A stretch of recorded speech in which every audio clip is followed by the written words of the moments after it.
ban gain-of-function research.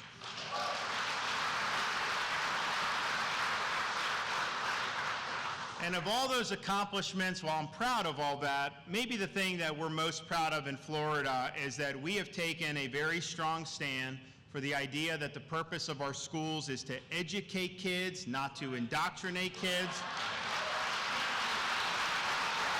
And that we have a responsibility to protect parents' rights and to protect our children.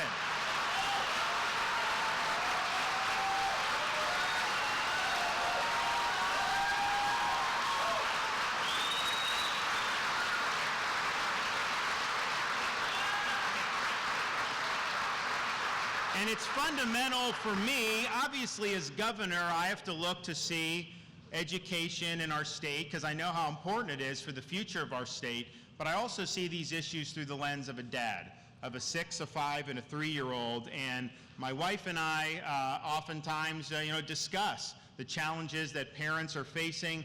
Maybe I missed it, but when I was growing up, I didn't see an agenda to try to jam all this stuff down the kids' throats. Kids were just kids back then, and everyone agreed they were off limits for any adult stuff, and we didn't even go down this road. Well, now we're in a different spot, and so this is a big deal for my wife and I, but I am happy to have her come up and say a few words because she's a force, and she's a great protector of children.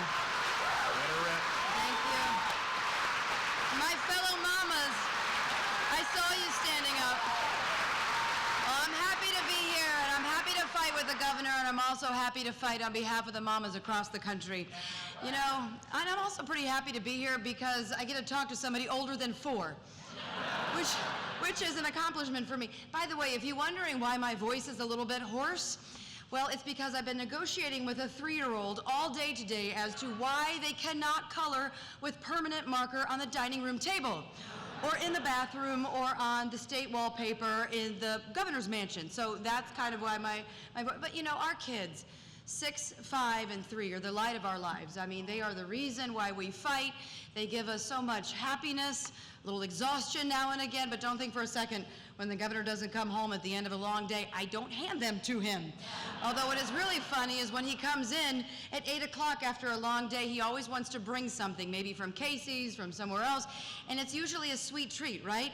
So it's usually when they're going towards their bedtime routine that he decides to come in with a cupcake, which is nice, but it's okay. So listen, I get questions all the time about the governor, and one of the questions I get asked more than anything else is they say, you know, we see him as a fighter on TV. Do we know whether he is going to be a fighter when he goes up to Washington, D.C. and he's taking on the swamp? And I can tell you it's a good question because I get frustrated too with all of these people in elective office who say they're going to go do something, then they go up to Washington, they go rogue.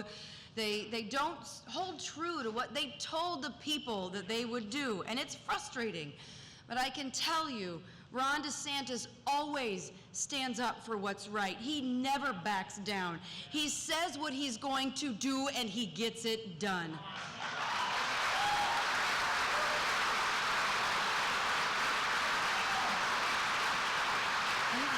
There's a lot of examples that I can point to, and he talked about it earlier, but I think this is really important because when you look at COVID, the world descended upon Florida. You had the corporate media, the left, the White House, Fauci, Birx, all prognosticating that every bad thing would happen unless the governor followed their dictates and their politicized, unscientific orthodoxy. But he held the line in defense of the liberties of the people he represented. He never backed down. He took their livelihoods and their happiness above his own. And he said, just as he said earlier, because I love when he says this, it's my job to defend your job, even at the end of the day if it means that I lose my job.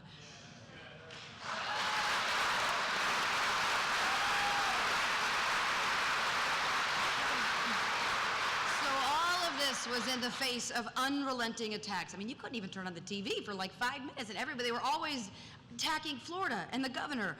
So how do you know that he's going to be able to go up to Washington, hold the line, stay strong, and stand up for what's right? Because when it matters, when it really, really matters, when our fundamental principles are on the line, our God-given rights are on the line, and you have to make a decision in the moment that matters, that forever impacts the people, their lives, that you were there to represent. That's why you ran for office. And you know, you have two paths. You can take the path of least resistance. You can subcontract your leadership to the medical bureaucracy. You can aim for self-preservation. You can be more interested in your political, quote, career. Or do you hold the line? Do you defend the rights of the people, their ability to earn a living, to be with their loved ones, especially in their final moments? Do you fight for our children to be in school, to breathe without a mask forced on their face?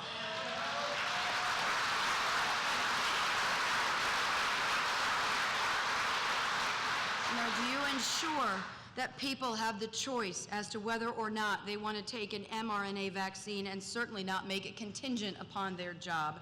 Because at the end of the day, it is what you do in the moment that matters. And I can tell you the governor, Ron DeSantis, is in it for the right reasons, to defend the idea of America, to ensure that our children, our 6, 5, and 3-year-olds who are currently destroying the governor's mansion, I will tell you that, but grandma's, she's on the job. But to ensure that our children, your children, and your grandchildren have the opportunity to live up to their God-given potential. And the governor is going to show the world that the best of America is yet to come. God bless you, and thank you for the honor to be here.